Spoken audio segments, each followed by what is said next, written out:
Në prag të muajit e Ramazanit, Miftinia e Shkodër ka shpërndarë rreth 100 pako me ushqime për shtresë në nevojë në lagjen Iliria në qytetin e Shkodrës. Zëvendës Miftyi i Shkodrës Arben Halluni tha se Ramazani është muaj i solidaritetit dhe mëshirës, ndërsa ndihmat do të vijojnë edhe për kategori të tjera. Miftinia e Shkodrës fillon sot veprimtarinë e parë komunitare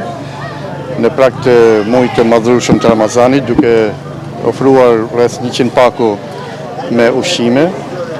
për shtresat në nevojë pikërisht në lagjen Iliria pranë xhamisë Urabunës. Siç e dim, Ramazani si muaj i solidaritetit, i mëshirës, i kujdesit ndaj njëri tjetrit nuk është vetëm agjërim që do të thotë ndalim nga pirjet e ushqimit dhe nga gjërat e tjera, por është edhe ngjeshmëri ndaj familjeve shtresave që përballen me vështirësi çdo ditë. Dhe për këtë arsye Miftinia e Shkodrës ka një detyrim edhe moral edhe fetar që sa ka mundësi të gjendet afër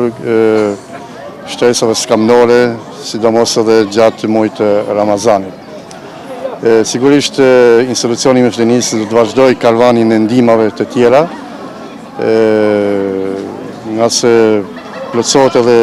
një prej kushteve kryesore të solidaritetit që e përmban në vetvete Ramazani,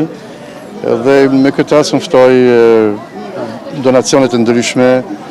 njerëz zemërgjër, institucione dhe bamirës që të afriten përmes mundësive të tyre ekonomike, që të shpërndajnë sa më shumë këto ndihmë ushqimore që janë shprehje përkrahjes dhe e kujdesit ndaj tyre.